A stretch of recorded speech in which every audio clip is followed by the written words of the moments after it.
You know, we built our schedule this year with the idea that we wanted to give our team the best opportunity to get into the NCAA tournament in the event that we lost in the conference tournament or that we did not come in first in the conference tournament. I think that's the way teams have to build their schedule. We built it with a lot of direction from Conference USA. They worked hand in hand with not only us but every team in the league to try to give our league the best opportunity to get multiple teams into the NCAA tournament. The whole notion was try to win 70% of your non-conference games, try to do it against teams that are in the top 150 of the RPI. We have a tournament schedule back east that will certainly give us an opportunity to play against teams that will be in postseason talk with the University of Michigan, Georgia Tech, and Syracuse being in the field. We will draw Georgia Tech in the first round of that tournament. We'll be returning to Brigham Young for the first time in 12 years, which should be an interesting experience. We also are completing a series with Texas Tech University. We're going to continue the series with New Mexico State in years to come.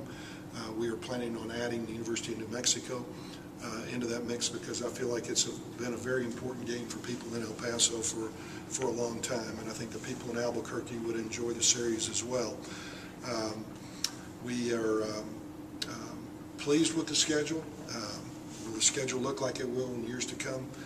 We're going to try to always have strong home and home somewhere in this non-conference schedule to bring teams in.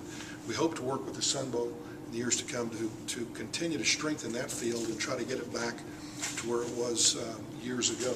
And it's something that they were going to release. They're going to give you the Sun Bowl schedule here in the next couple of days about what they have done with that. But all in all, we feel like it's a very representative schedule. We feel like this league is very underrated, very undervalued. I've felt that way for a long time. The league in itself is going to present a lot of challenges.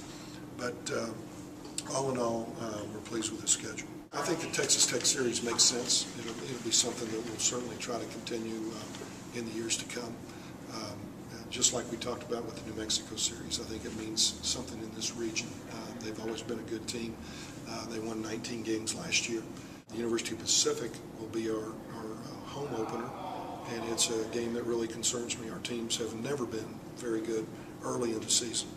You can look back at the old USC teams. We struggle early, and we get better late. That's who we've been.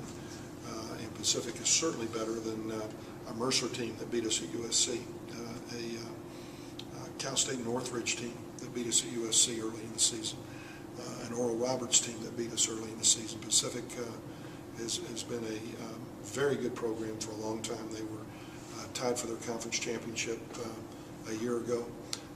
They returned 4 out of their top 5 scorers, and it's probably too tough an opener. We understand what's at stake in terms of trying to get into the tournament. I think the worst thing you can do to a program is schedule and not give yourself a chance to get in if you finish second. So we're always going to work hand in hand with Conference USA, get their approval because they're working hand in hand with the RPI people. A lot of this is based on projections. It's hard to predict how good Sam Houston State will be this year, but they were a team that was in the NCAA tournament a year ago, almost beat Baylor, who went to the Elite Eight. We felt like they were going to be good again this year.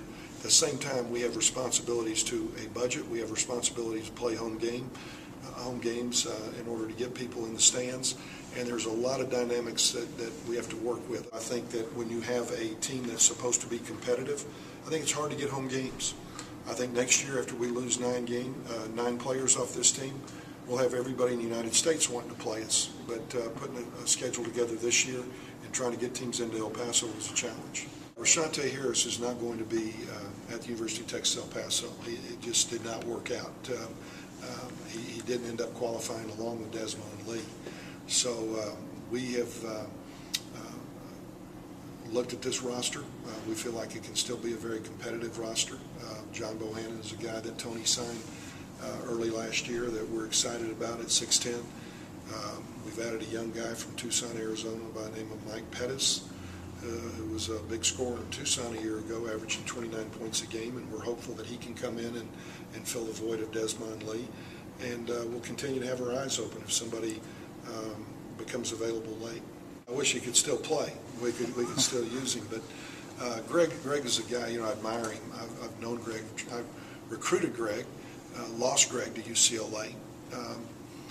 Greg came back to UTEP after I went to Idaho, but we stayed in touch for the last 24 years. I admire the fact that he wants to complete his education, values in education. I think he could be an extremely talented coach one day.